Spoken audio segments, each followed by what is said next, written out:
Mebube Yahuwah Kamjiagae Ibonyamuma Hewo Master Prophet Ibonyamuma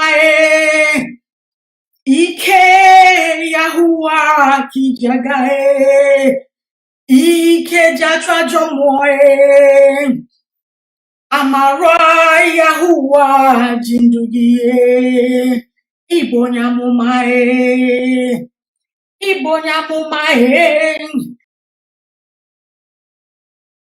Ike Jabambae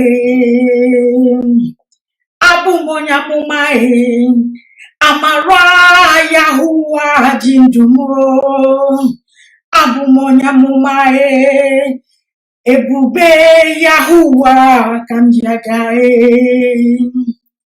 Master Prophet Ibonyamumae Asim Eluwanurolumo Nibonyamumae Ma ike Yahuwah Kijagae Ike Janisie Ibonyamumae Amara Yahuwah Jindugie Amarokono Ayae Nebube Yahuwah Kijaga Ebube ndị nsọ Ibonyamumae asị m ụwa nụrụ olu m n'ihi Ibonyamumae Ike Yahuwah Kijagae Ike Jabambae Ibonyamumae Amara Yahuwah Jindugie Ibonyamumae Mebube Yahuwah Kijagae Ebube ndị nsọ Amara Yahuwah Jindumo Abumonyamumae Ebube Yahuwah Kamjiagae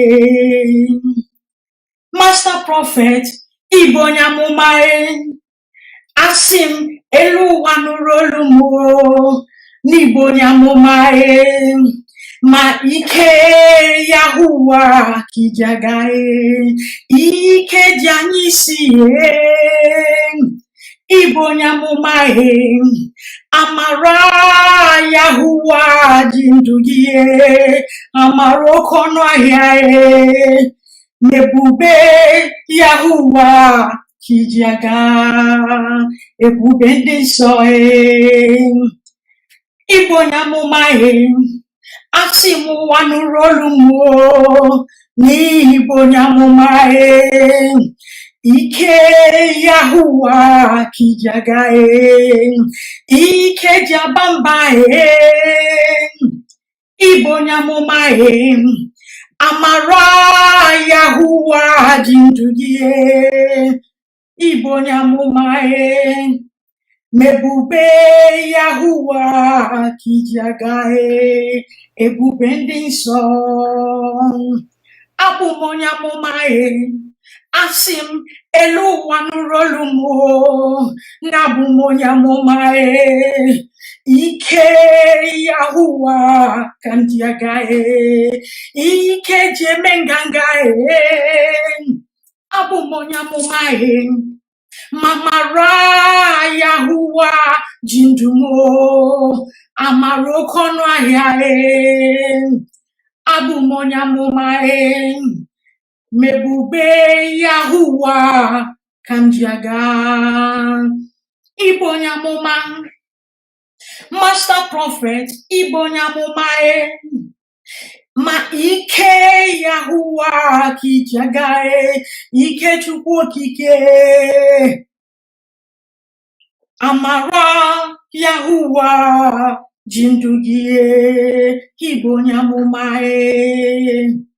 Ibonyamumae Mebube Yahuwah Kijagae Otumọkpọ ndị nsọ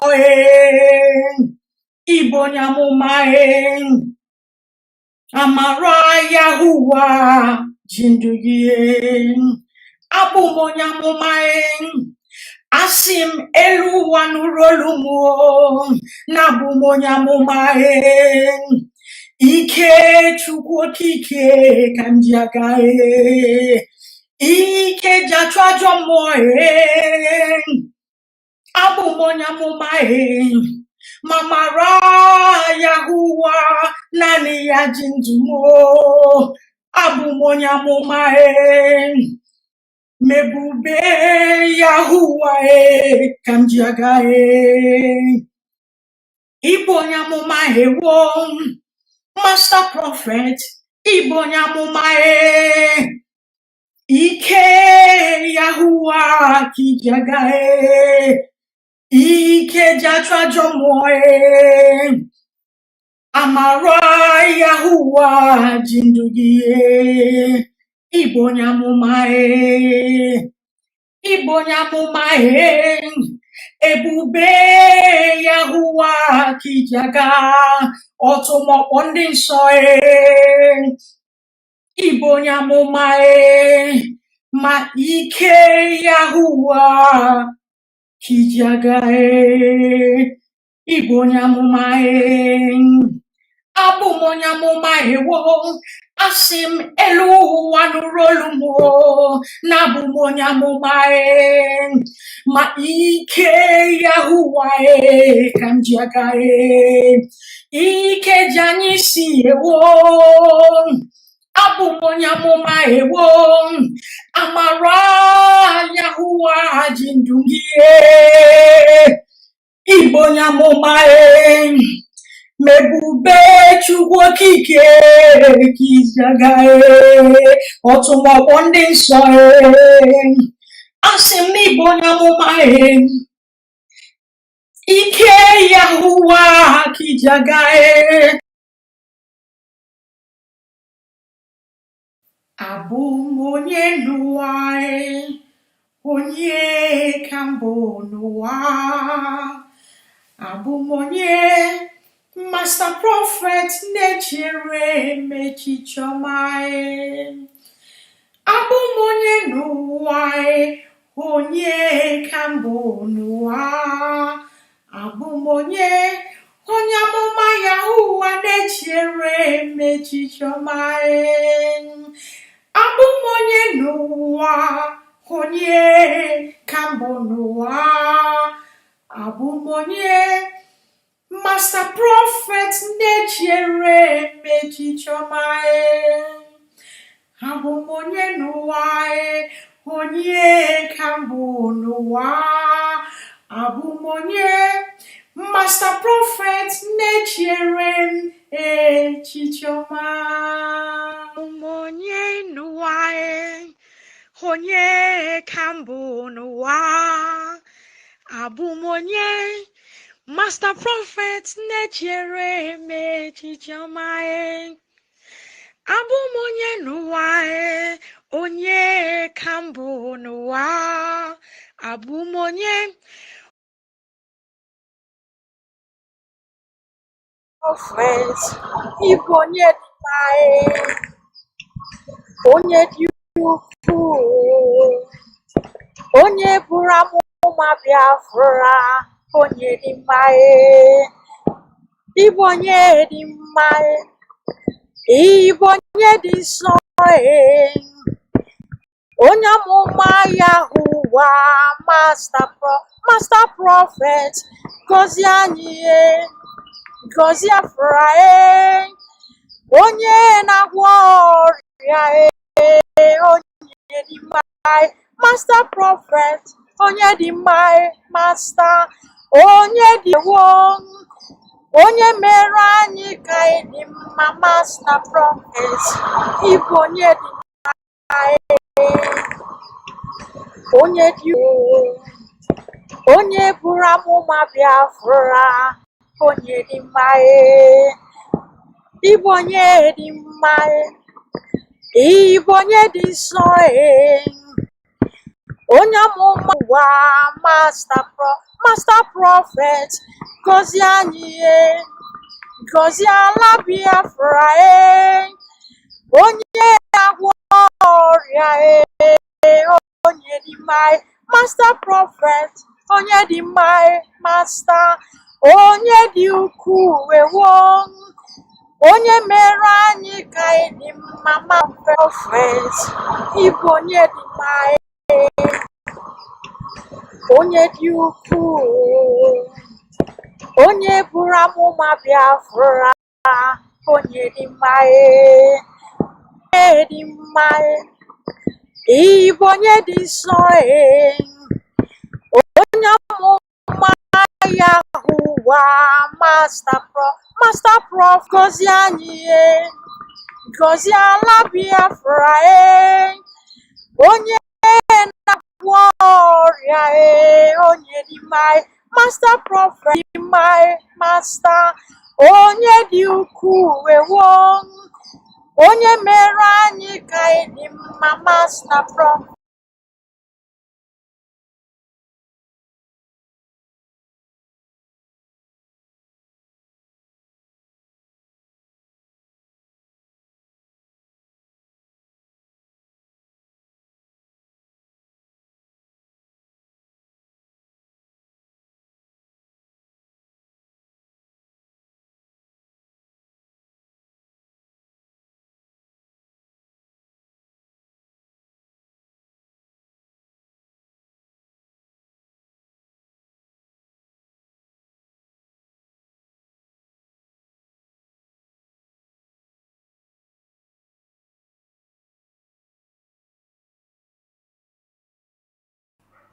Mama. Ndewo.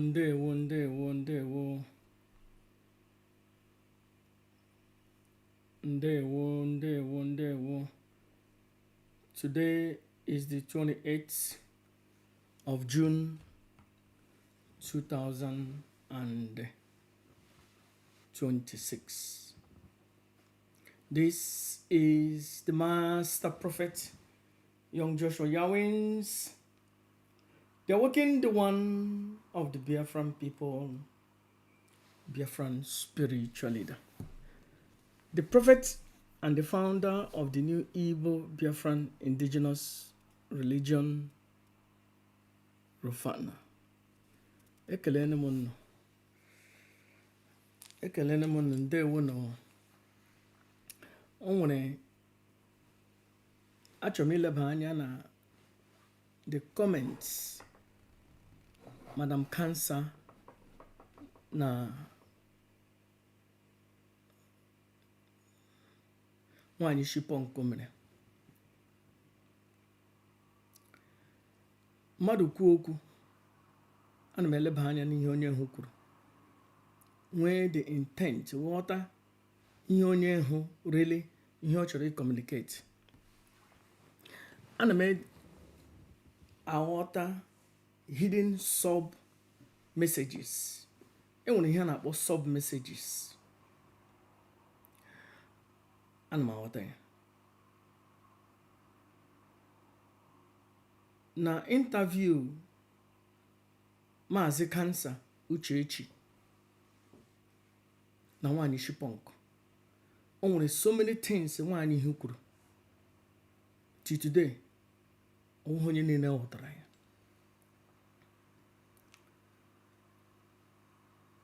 Enwere m another one m ga-play next week. But nke taa, I may play about 3 minutes of voice of ihe o kwuru or VD or voice recording. Ka nnọgere. Then nnọgerecha ma akọwana na ihe m chere kọwara na nnọ. Number 1, anyị ga-ewere ya. I am a little bit slow today. Ebe a niile na-ere cha.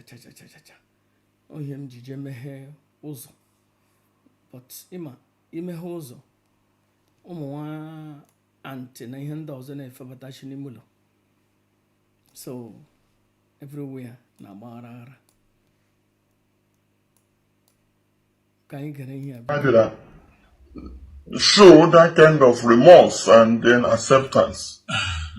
things actually got worse. In fact, not an ability, man, even a stranger. So I have to say this because see, I'm watching Kitty sometimes. You know, they can debate. I'm name me. When Onyint was released and I went home, so there was this thing I don't know who that I will. Let me know with DOS. Now I got poison them. Now we poison them. Now the idiom that who Mazi Uchechi. So I never have kitchen my mother-in-law. So you can get this stationed. You do a wound your job, So you can get this stationed in the kitchen and I my papa. So it was one point but all one needing you understand rice outside. No, go. Yeah, I was so that I was working with DOS. So even though that the DOS then that time Mazi no problem with them.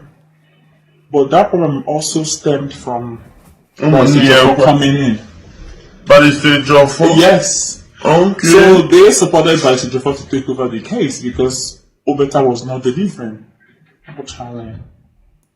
Okay. Wow. That was what happened. Wow. So and that was where the name Delilah came from. So I'm with Delilah means save Samson. So now, Hamakwana as his wife, not just his wife, naturally.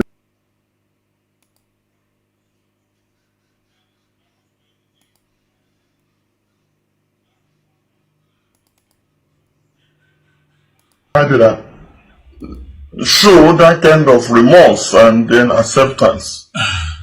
things actually got worse. In fact, not an ability, man, even a stranger. So I have to say this because see, I'm watching Kitty sometimes. You know, they can debate. I'm name me. When Onyint was released and I went home, so there was this thing I don't know who that I will. Let me know with DOS. Now I got poison them. Now we poison them. Now the idiom that who Mazi Uchechi. So I never have kitchen my mother-in-law. So you can get this stationed. You do a wound your job, So you can get this stationed. No whatara ihe efulefu kwuru. Ọ sị na during the time of a release Mazi Uchechi na ha sị na ya ga-poison Mazi Uchechi na ha sị na ya ga-poison Mazi Uchechi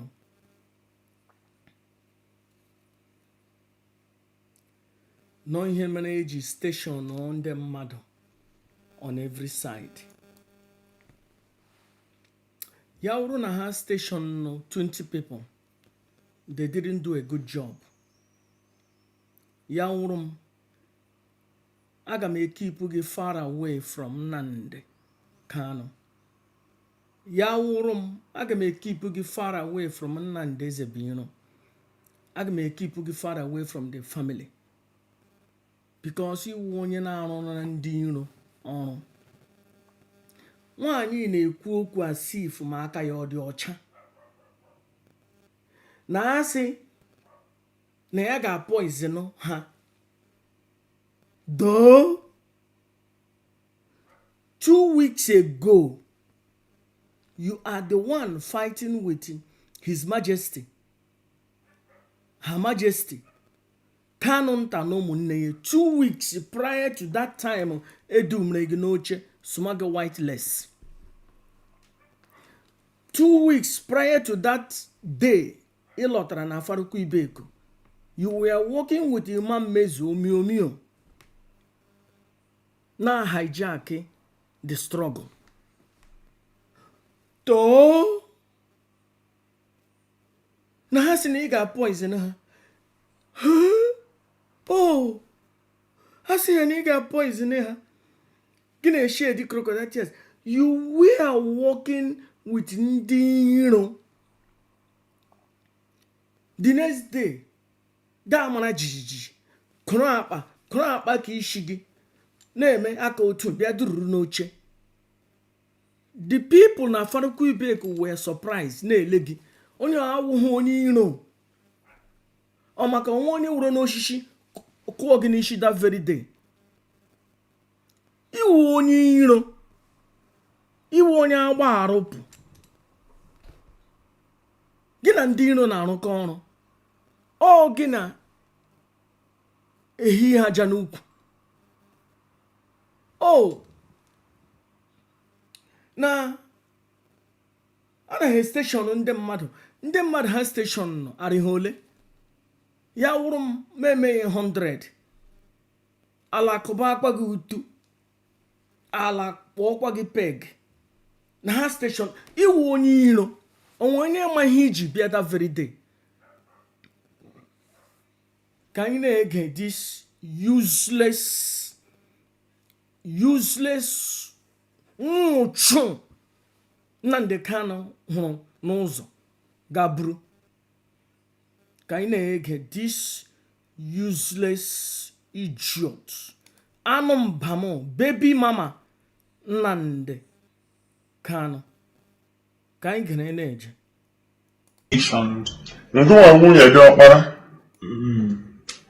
So we can this station na kitchen na ekwe mabata. So it was one point but one needing go understand rice outside. No, yeah, I was so that I was working with DOS. So even though that the DOS then that time Mazi no problem with them, but that you have to understand. N'iji otu ekwughị eziokwu. This useless woman no useless Mazi biko nwanyị na-ewuliwe asị m woman useless Mazi Nnamdi Ezebiri gara aga buru.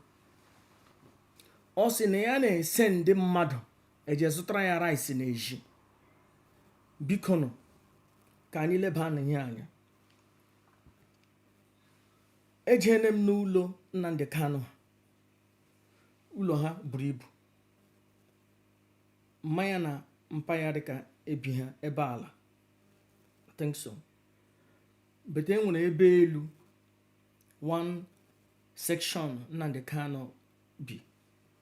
Eshi ini n'ala eburu jee n'elu jee bujine ya. Maybe here are approximately 2 or 3 rooms. Ebe ahụ Mazi Nnamdi Kanu. Mgbe ebutere nri, most of the time Nnamdi Kanu na-ebute nri. Most of the time ọ ya na-eshi nri aya ga-eburu buje make sure na Nnamdi Kanu receive the nri because ọ chọghị ejikọ gbanwa nnụnụ nne ya efe. Most of the time ya eshie nri ma divine anọghị ya ibuje nri. Nwanyị Her Majesty buru nri ji aka ya buru nri ji ebuje. And most of nri ndị a na-eshi ọma Nnamdi Kanu na nwanyị m divine mother na-eshi nri. Why that idiot nọ n'elu bed na-etechashi na-paint fingernails. Ọ nọ n'elu bed. Mazi Nnamdi Kanu na-hold meetings with ndị mmadụ na-abịa na-evisit that useless idiot nọ n'elu bed na-paint fingernails. Ọ ga-akwa pụta bịa ekele ndị mmadụ bete o duru n'elu na-etechashi mkpịsị aka na-ete mmanụ na-abrush artificial wig o ji bịa. Divine Mother na mmanya shicha nri. Either Divine Mother eburu nri bịa anaghị ebi ige onye ọzọ. Either Divine eburu bịa ọ Adanna eburu bịa ọ mma ha eburu ọgọ nwanyị Her Majesty the Queen of Heaven eburu nri bịa. Mgbe ebutege nri all this idiot na Nnamdi Kanu na-anọkama na room ha unless we want visitors na their room. Eburu ini bia Mazi Nnamdi Kanu duru nga ahụ iji otu aida oduru na palọ oduru na bedroom akụọ n'aka onye hụ onye and mana na ụlọ nga Mazi Nnamdi Kanu na-anọ enwere ndị na-agaidi ya guide enwere ndị na-agaidi that passage na-emeki sure na enwe na ndị iro agaghị abịa nyegbuo Nnamdi Kanu ama ha na ọ naanị ya na iji otu nọ nga so that erupu ọnụ mbe so nwe onye ọzọ na-agafe that place na-awụhụ these people. And even divine what I'm now most of the time now Darlington na-esokwe na a guide for security ndị na-eje a visit Mazi Nnamdi Kanu. So Mazi Nnamdi Kanu bubata ini efu nọ nga ahụ ọ gịnị mere osohụ Mazi Nnamdi Kanu rie dị nri ebute nri ahapụ nri n'elu tebụl pụma ya sị mma thank you ọ ya ekele divine ahapụ nri n'elu tebụl pụma iji otu nọ na room ọ gịnị mere obrite hụ n'elu bed n'elu high horse ọnụ bịa soro Mazi Nnamdi Kanu rie nri ebute nri ya sị na ya ga-eri. Okay, ajụjụ m chụrụ iji awụ how many weeks ka ị nọ nga ahụ? I think otu m ji mata ihe ọ nọ approximately 1 week 1 or 2 weeks mgbe release Mazi Nnamdi Kanu release every day mgbe onwere mgbe isi Mazi Nnamdi Kanu yenye gị ego ka ị gaa n'ahịa gaa zụta ihe ị ga-eji esi ofe. Onwere mgbe isi Mazi Nnamdi Kanu na rice na-agụ gị ka ị jee zụta ihe na-eji esi rice. No, because ị chọghị isi nri ị ga-eshilipụ nri ike isi nri adịghị gị ohi iji dịrị n'elu bed chee mgbe Mazi Nnamdi Kanu batara iji ọsọrọ gbọtọrọ n'elu bed tụshi ụkwụ gbọtọrọ n'elu bed na-asachachi ihu na-akpagachi ngwongwo na-epenti fingernails gị na-brọshi abụbụ isi gị ị chọghị ịbata na kichin nga eshi gị at least ya obedikwe na ha na-amonitọ gị which ekwesịrị ha ịmonitọ gị ekwesịrị ihe dị na monitor gị because iwe onye iro gị na ndị iro rụgo ọrụ gị na ndị iro just na-arụ ọrụ few weeks ago so ekwetara ihe dị na alina gị anya so ya wụrụ na iburu n'ozu onwe gị rịda n'ala soro ha nga anọ na-akpashi ogo agaghị na-eline gị anya na-eline gị anya ma ihe ọ dịkwa mma but ịgbata ha n'ala echicha nri butere n'iji ọtụrụ ka gịnị gasị na aga eri ebute n'ụtụtụ iriga ebute n'ehihie iriga ebute in the afternoon iriga gasị na anọ ha station yes station ndị mmadụ because enwere thousands of people na-abata na the compound achọghị ka onye ọbụla na-abata na kitchen onye eji station ndị mmadụ ka emeke sure na onwe otu onye iro even na gate station ndị mmadụ n'elu ebe Mazi Nnamdi Kanu bi people hangachara around na-emeke sure na ndị iro a ga-abata bịa gbuo Mazi Nnamdi Kanu.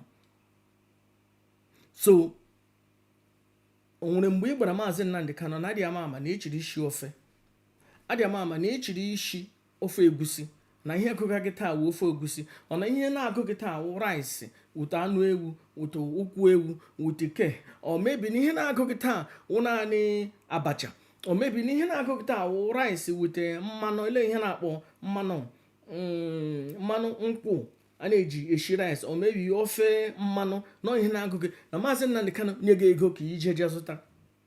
O nwere mgbe ị gbara ya mgbe Mazi Nnamdi Kanu rigo nri ele nga ị nọ akụ aka n'elu dọ butere na Mazi Nnamdi Kanu nri ele nga ị nọ.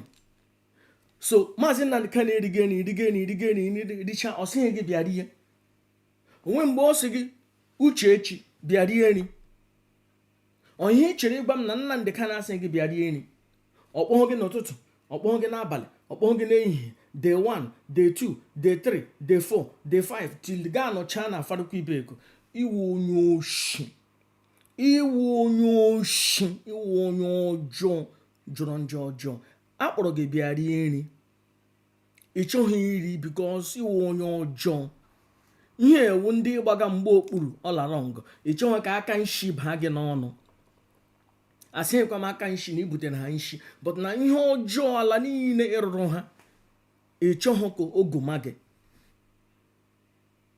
ọ ihe mere na iji iri ihe dị nri and ịchọghị ịbata na kitchen because of ya fingernails na wig isi onye ọzọ ịkụrụ n'isi ịchọghị ịbata na kitchen ọwụ na ha chụpụrụ gị achụpụ and that is the fact ka anyị gere na-eje ihe dis efulefu okwu gị. Problem also stemmed from so even though that the DOS them that time Mazi had no problem with them, but that problem also stemmed from coming in. But it's the Joffo? Yes. Okay. So they supported by Joffo to take over the case because Obeta was not delivering. So that I was working with DOS. So even though that the DOS them that time Mazi had no problem with them, but that problem also stemmed from coming in. But it's the Joffo? Yes. Okay. So they supported by Joffo to take over. That time DOS na Mazi Nnamdi Kanu enweghị problem. All nwaanyị all this cancer jejere ịga n'ime some officials ha na fight ha na a kind of na-defend ya. Oh, ele ihe mere nnu na-eji eme nwaanyị oppress. From that enwe division na IPOB. Ọkwa nwaanyị jekwere the second time Reina Chikedoziom ha enwekwe the same problem. Mgbe niile eji Mazi Nnamdi Kanu eji ọ nwaanyị na-eje kewa DOS ọgbaghara anụnụ. Omene the one omene the first time omenekwe the second time ọwụta ka o bidoro bute m ọgbaghara na IPOB ọ ya ka anyị na-ege na-eje The case because Obeta was not delivering. Okay. Wow. That was what happened. Wow. So, and that was where the name Delilah came from. So I'm with Delilah name still sounds. So Delilah now, I'm ance's wife, not just his wife. Delilah name still sounds. So now, I'm with Delilah name still. I have been vindicated. The caption of this video Delilah or confirm ona na ya with Delilah Uchechi Mazi Uchechi cancer I confirm ona na indeed na ya with Delilah. I rest my case. Akpọrọ ya Delilah ya ekpere na ya with Delilah, but you missed it because Nnamdi Kanu awụhụ something.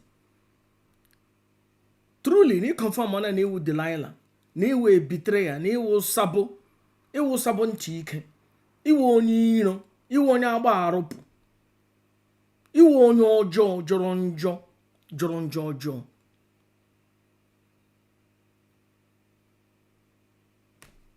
Thank God na ikpere he confirm my prophecy that nwaanyị no Delilah, na nwaanyị no cancer, na nwaanyị no Delilah, no onye ọjọọ jọrọ njọ onwe ihe na-akọhụ n'akpa ya, onweghị ihe na-akọhụ n'akpa Madam Cancer. Ihe ọjọọ ọbụla n'elu ụwa n'ime akpa ya. Can you finish here? Sounds so now, I'm ance's wife, not just his wife, naturally.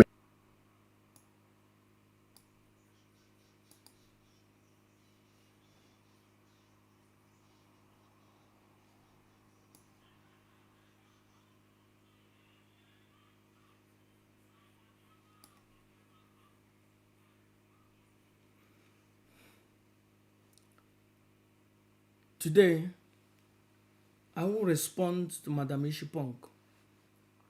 Uchechi cancer anyanwụ. It is not she or he.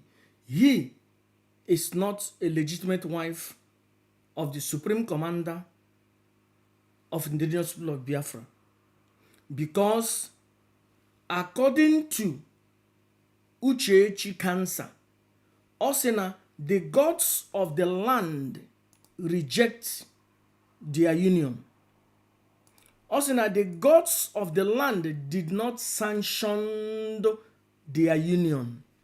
That the gods of the land, they say that the union will not succeed, it will not hold, and it did not hold indeed. So today, they are working one of the Biafran people, Biafran spiritual leader.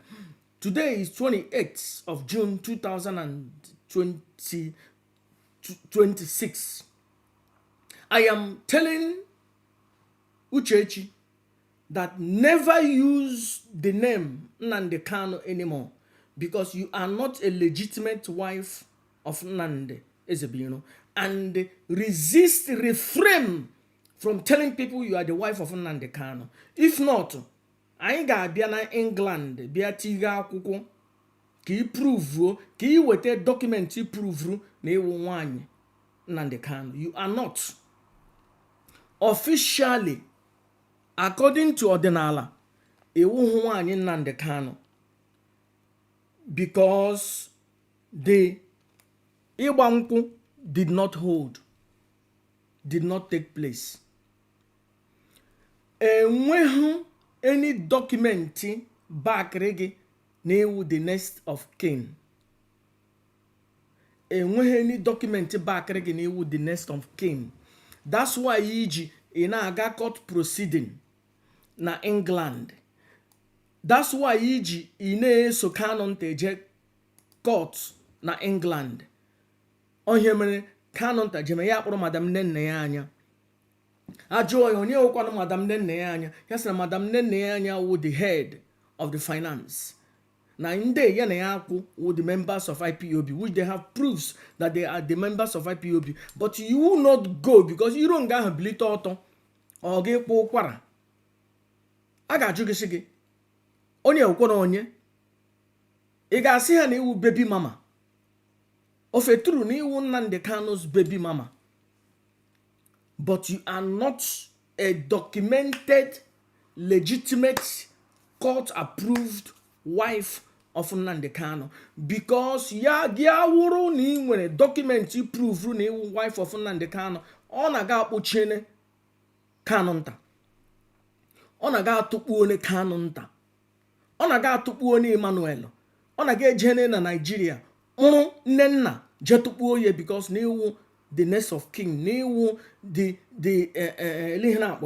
n'iwu onye dị ncha, that n'iwu the next of king. You are not. That's why you are not able to do all those things. On here many court case in England. On here many ogunine in alo. You cannot prove it to the court that n'iwu Nnamdi Kanu's wife. And you know you are not. You are not spiritually, because the gods of the land, you will not marry Nnamdi Kanu. And you did not marry, even though in some places, just say pictures with an idiot in a church. You are not legitimate wife of Nnamdi Kanu, because the traditional wedding proceeding did not hold.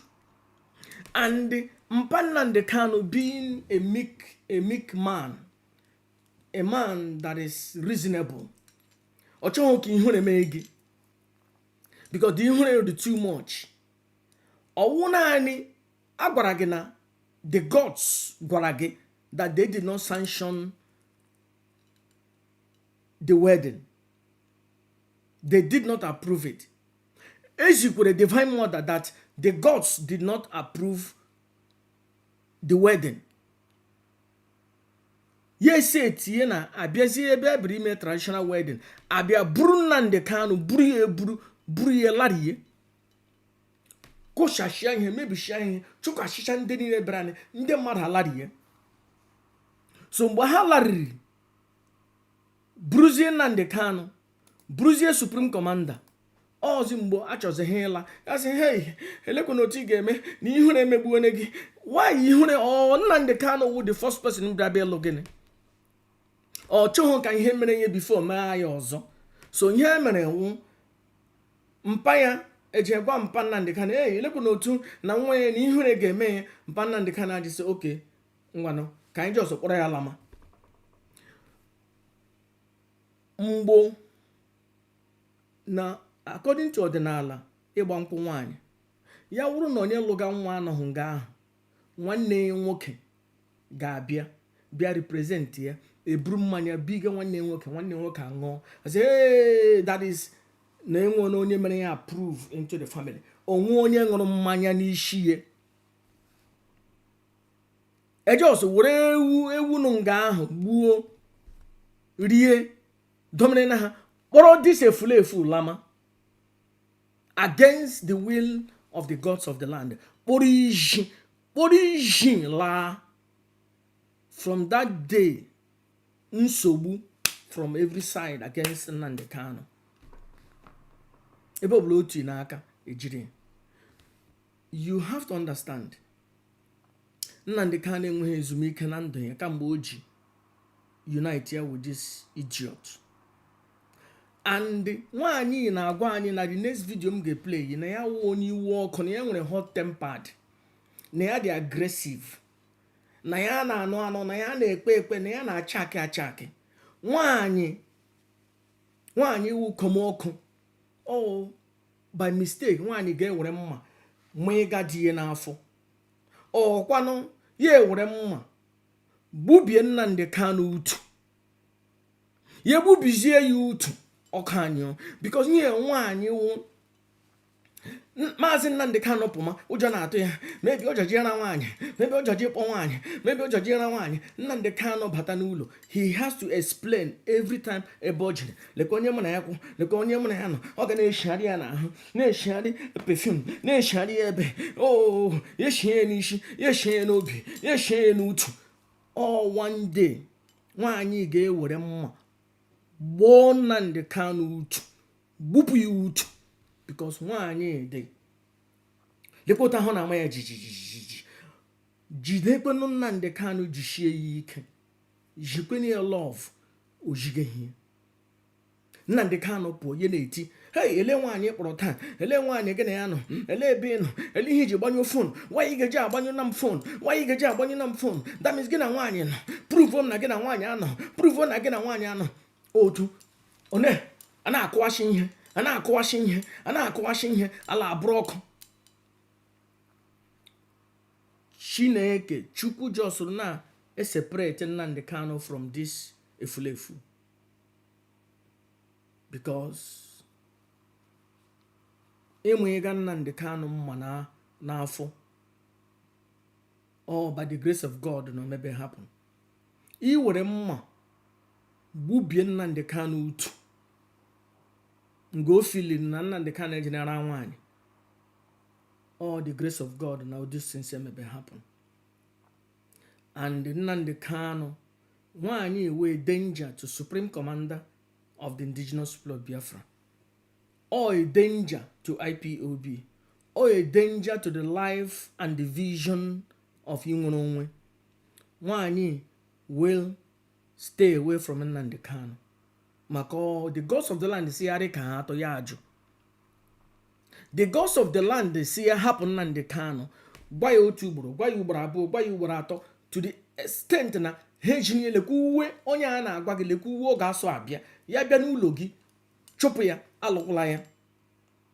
Nnamdi Kanu abịa dede sọrọkwa dise m uwe ya na-agba ịkwa mgbọrọgwụ na-asa Maazị Nnamdi Kanu isi mebi ụmụnne gị si ga alụkwụla m ụmụnne gị si ga alụkwụla m ụmụnne gị si ga alụkwụla m mebi mma ga-achọghị m megi mpa ga-achọghị m echi mbụ m bịara o nwere ihe ha kwuru o nwere otu ha ji lee m anya Nnamdi Kanu na-achọ n'ụka ya please ya German ọnya against the will of the gods. Ka anyị gee the next video. Yichegbuo na menga.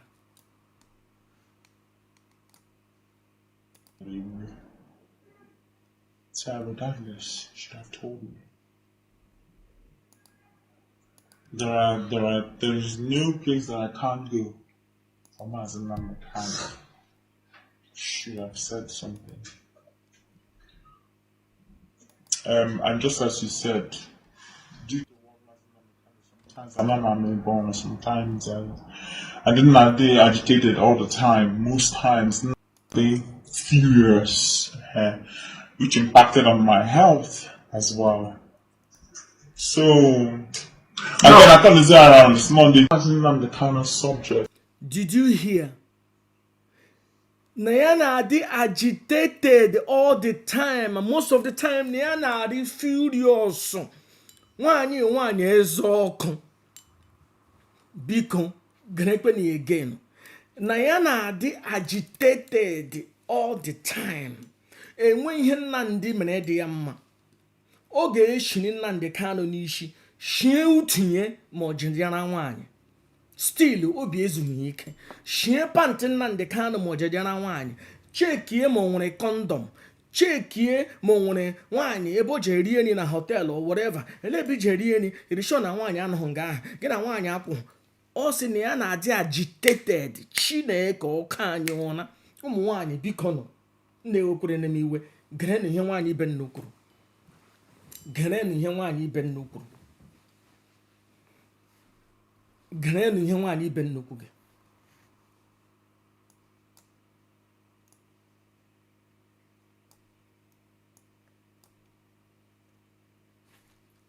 Hey, Chileke. Alefuone. Chileke alefuone. Alefuone. Oh, a play bed me. Sorry. Should have told me. Ali Ibuefuone. Ali, this is Joto. There's no place that I can't go. Call this is Joto. Chineka boy. This is a fool. Should have said something. Boy, nishi. A fool. And just as you said, due to one reason and time, sometimes I'm not born, sometimes I didn't like they agitated all the time. Most times, they furious, which impacted on my health as well. So again, I thought this around this Monday. On the kind of subjects, the DOS. They are loyal. Neana di agitated, Neana di furious. Come all divine, call him divine because Bian Maka, divine Bianga. I don't care.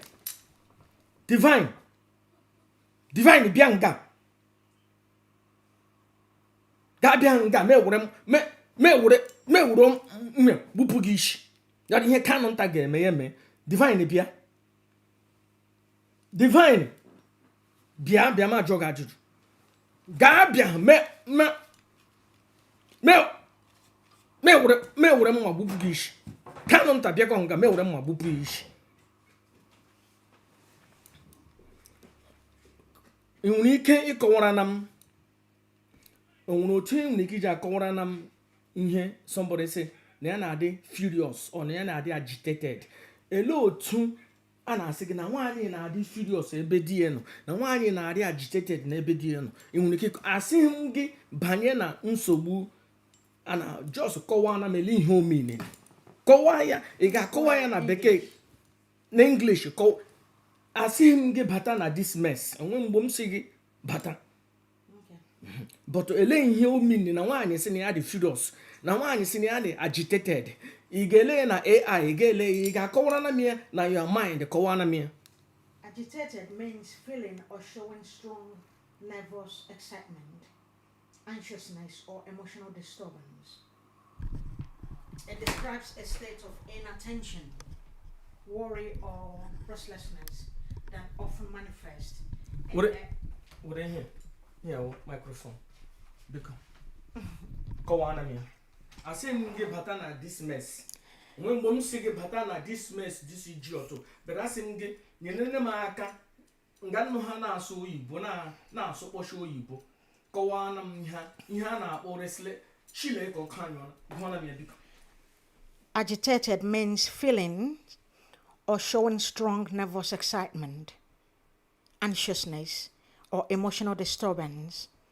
It describes a state of inattention, worry, or restlessness that often manifest in nervous behaviors like fidgeting or irritability. Do you want more? Agitated. Yeah?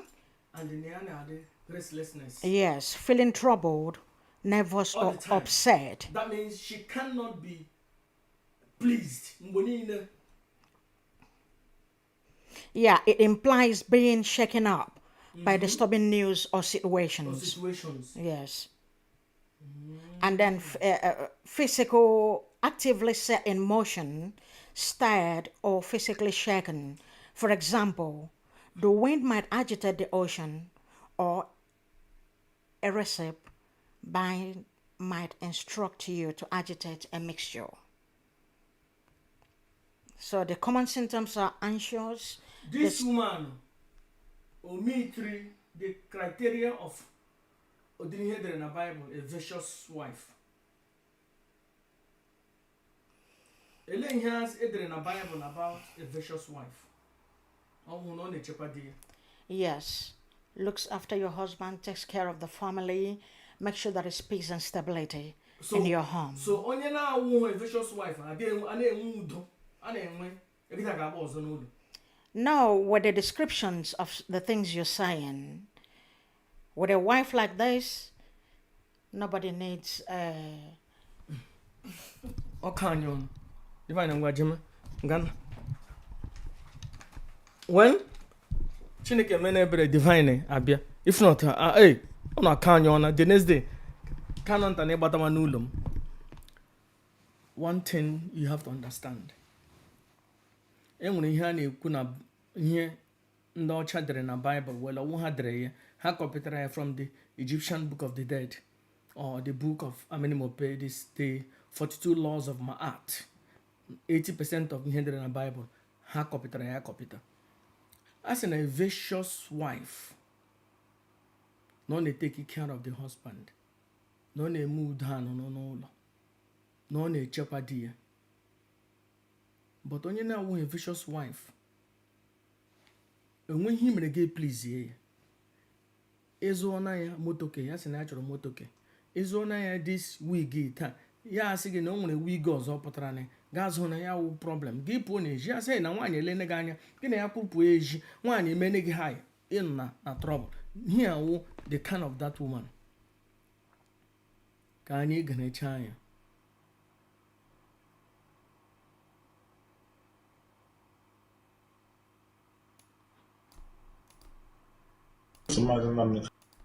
And then are they agitated all the time? Most times, then are they furious, which impacted on my health as well.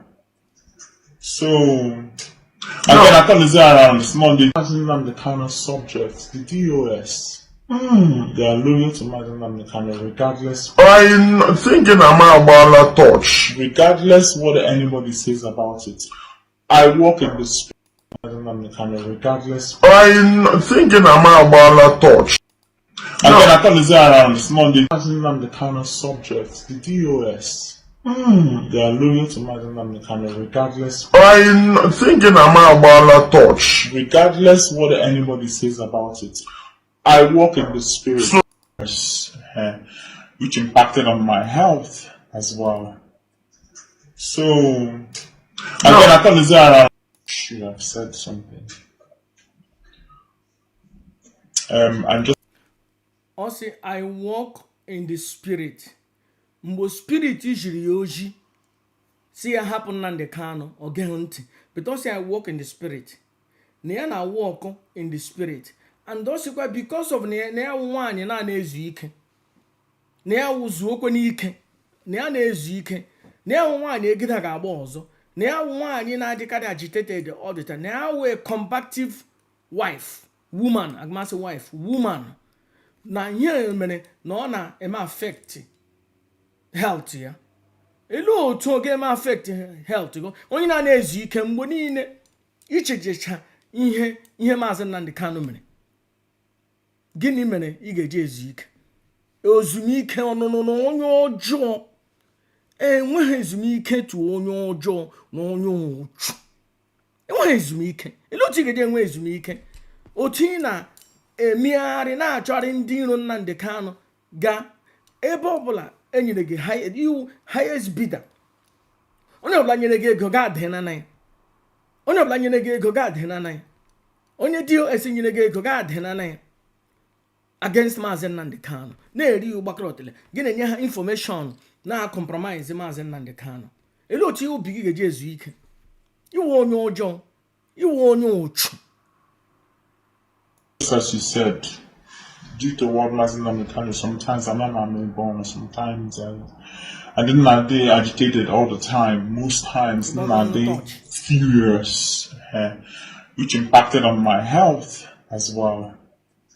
So again, I thought this around this Monday. Mazi Nnamdi Kanu subject, the DOS. They are loyal to Mazi Nnamdi Kanu regardless. I'm thinking I'm about a touch. Regardless what anybody says about it.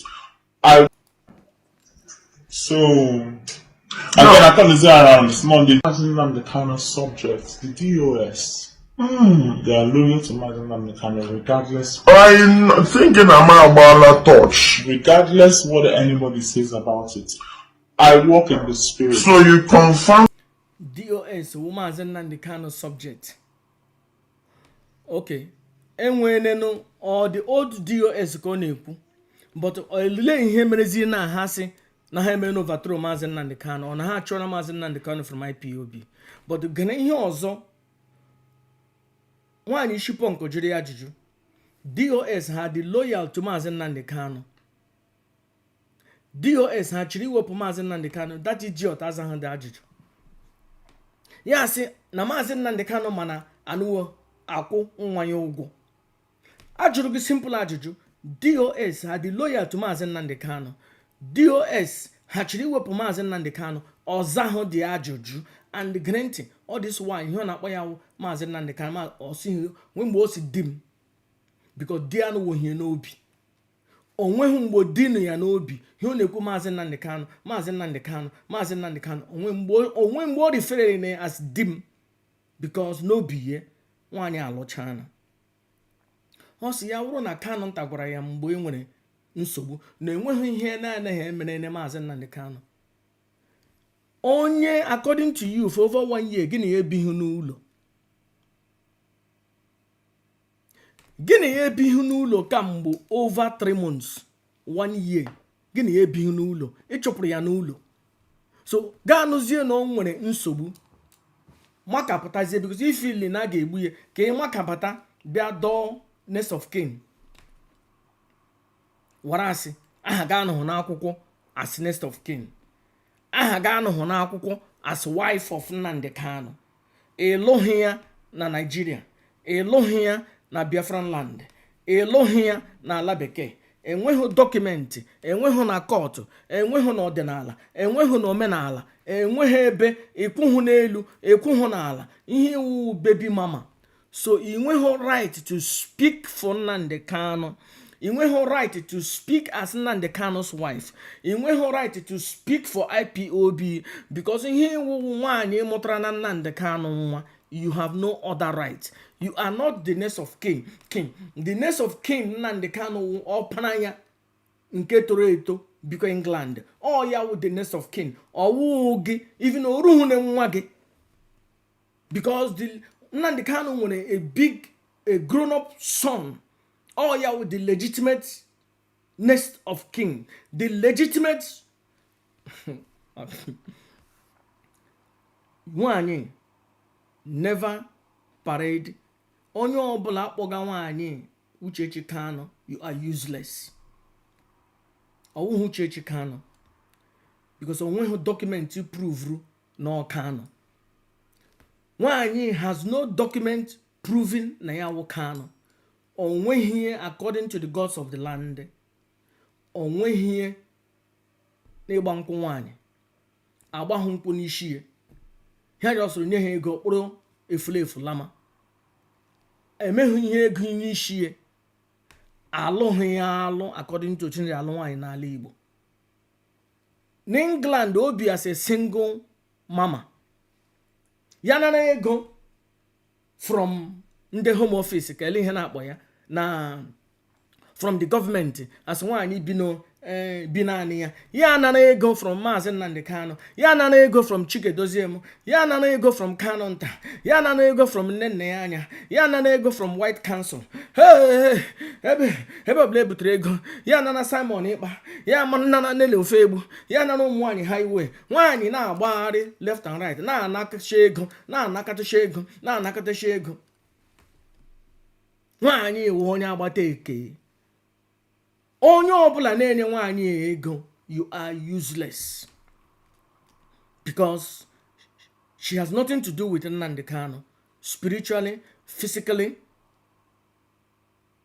she has nothing. She is not a legitimate wife of the supreme commander of the indigenous people of Biafra. She is not a legitimate next of kin of Mazi Nnamdi Kanu, and she does not represent Nnamdi Kanu. She does not speak for Nnamdi Kanu. She does not speak for IPOB.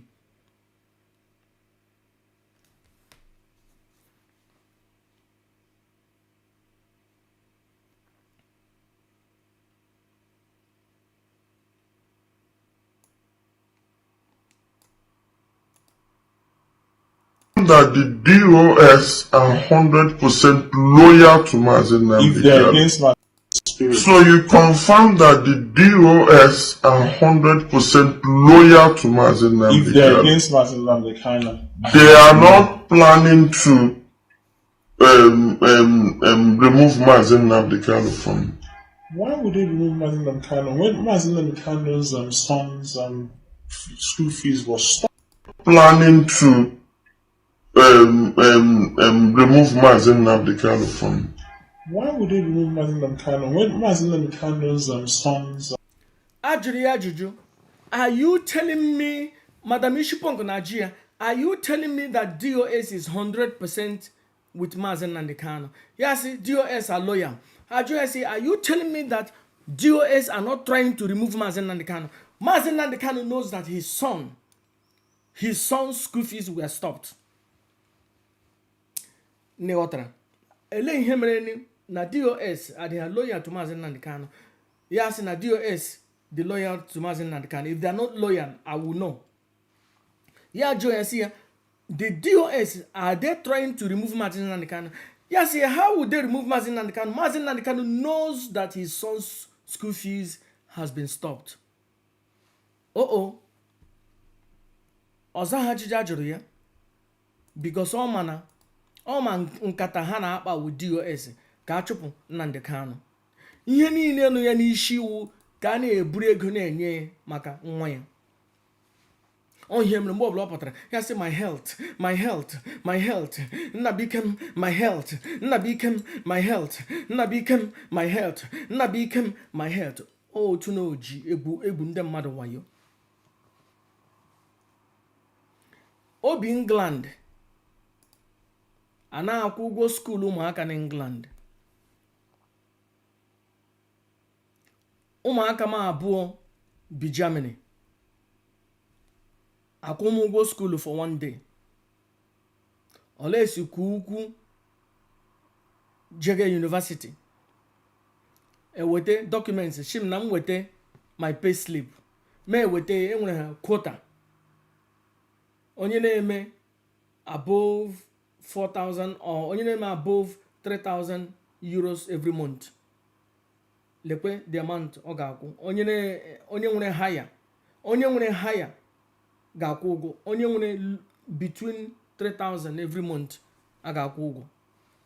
Nwa m na-eje school ana m akwụ 10 kobo. Nwa m bi America is a different ball game na America. But na nga ọ na-eje school ọ na-akwụ ụgwọ olesma ya ejeme na another school. But schools enwere here ka school nọ na America mma. Anya na-akwụ ụgwọ. Na England enweghị nwa na-akwụ ụgwọ n'ụgwọ na school. And the age nwa ya 9 to 10 years nwatakịrị na-akwụ 10 kobo. Even na England a na-enye ha nri, nye ha breakfast, nye ha lunch, nye ha dinner. Nwaanyị eji nwa na-eje skuulu na-atani ndị IPA bụ ego. O rigiri ọ nagidere ego from nne nna ya anya ike agwụ, nagide ego from Kano ntị ike agwụ, nagide ego from Ojimakọ ike agwụ, nagide ego from Nelly Ofegbu ike agwụ. And nwaanyị echetara m Nelly Ofegbu. Nelly Ofegbu kwuru na nwaanyị gwara ya sị na ya alụchana na ya enweghị any business with Nnamdi Kanu, na ha separate ya na before the rendition, and which is true because Nnamdi Kanu ebizighị na England, Nnamdi Kanu ebizighị n'ụlọ ya, ya na onwe ya ebizighị n'ụlọ ya na Nnamdi Kanu bi, because ọ kpakọrọ n'ibu ya larie jee ebe ọzọ jee biri. Ya ese etie ihe ike eme Nnamdi Kanu, ya mara makapụta mana na o si etie mgbe anyị ga-awụ next of kin. Chineke mee ebere ndụ Nnamdi Kanu nọ.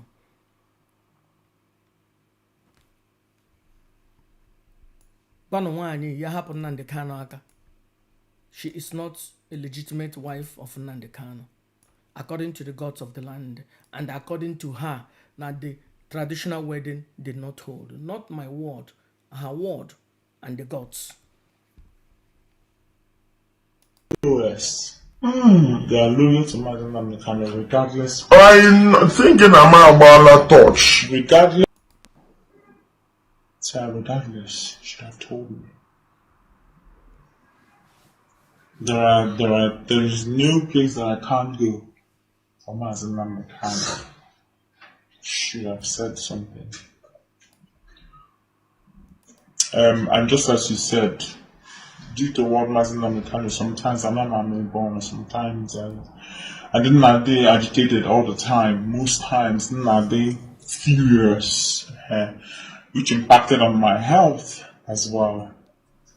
So, again, I thought this around this Monday. Mazi Nnamdi Kanu subject, the DOS.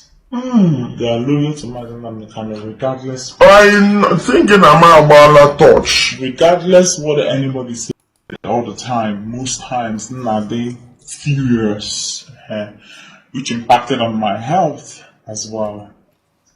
So, again, I thought this around this Monday. Mazi Nnamdi Kanu subject, the DOS. They are loyal to Mazi. And just as you said, due to what Mazi Nnamdi Kanu, sometimes I'm not born, sometimes I didn't have they agitated all the time. Most times, didn't have they furious, which impacted on my health as well. So, again, I thought this around this Monday. Mazi Nnamdi Kanu subject, the DOS. They are loyal to Mazi Nnamdi Kanu regardless. I'm thinking I'm about a touch. Regardless what anybody says about it. I walk in the spirit. So you confirm that the DOS are 100% loyal to Mazi Nnamdi Kanu. If they're against Mazi Nnamdi Kanu, they are not planning to remove Mazi Nnamdi Kanu from. Why would they remove Mazi Nnamdi Kanu when Mazi Nnamdi Kanu's son's school fees was stopped? Couldn't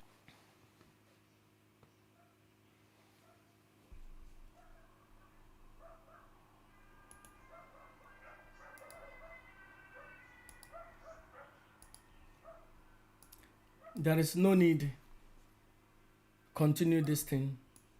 It is clear. Na hunaya. Na number one, no confirm ona na ya wu Delilah. One confirm na ya wu Delilah.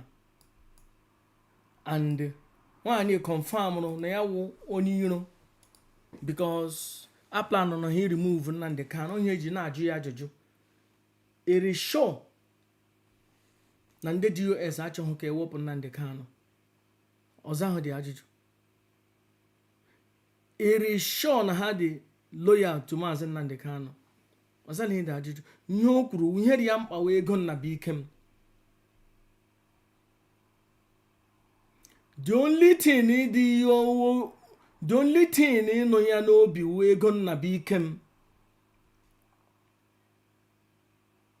Akwụsịrị school fees Nnabuikem.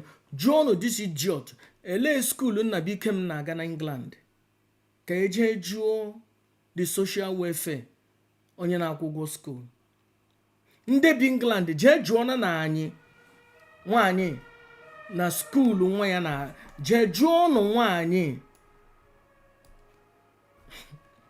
yana ego from the government as single mother, yana ego from Nnamdi Kanu. Jemmy tie Bridget, Jemmy tie Simon Ekpa nana ego, Jemmy tie Kanonta ebi ego, Jemmy tie nne anya ebi ego. Nwaanyị Jos na-anara ego left and right, na-eji Nnamdi Kanu na-egbu wayo, na-eji Nnamdi Kanu na-adọrọ ego everywhere, whereas obie no far away from Nnamdi Kanu.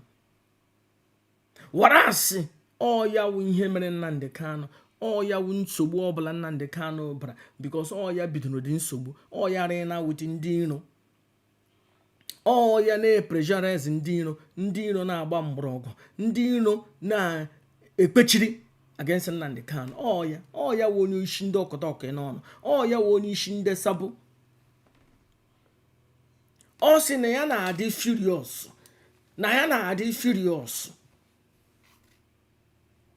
nwaanyị eze ọkụ, nwoke a na-erute ya ndụ, because ya nwoke o bu utu. Ele otu nwoke abụọ ga-ede nọ n'ụlọ buruchi utu maka nwoke.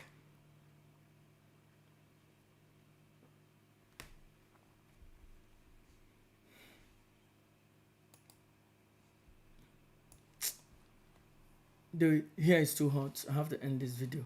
Ekelene m no n'ụbọchị taa. Tomorrow I will continue, but the weather dị mma.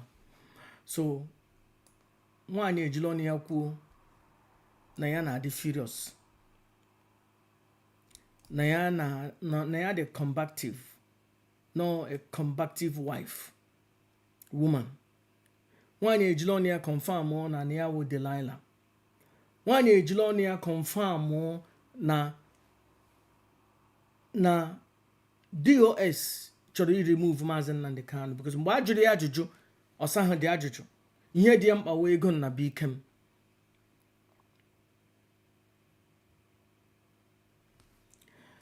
Ekelene m nọ n'ụbọchị taa. I am tired.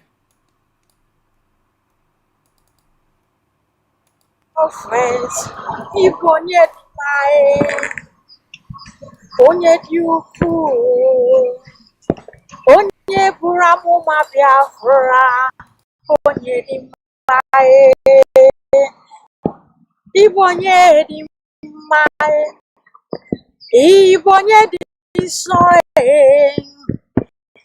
onye amụma Yahuwa, Master Prophet anyị, gọzie ala Biafra, onye na-agwọ ọrịa, onye dị mma, Master Prophet, onye dị mma, Master, onye dị ukwuu, onye mere anyị ka anyị dị mma, Master Prophet, onye dị mma, onye dị ukwuu, onye buru amụma Biafra, onye dị mma, nsọ, onye amụma Yahuwa, Master Prophet, gọzie anyị, gọzie ala, onye ọrịa, onye dị mma, onye dị mma, Master, dị ukwuu.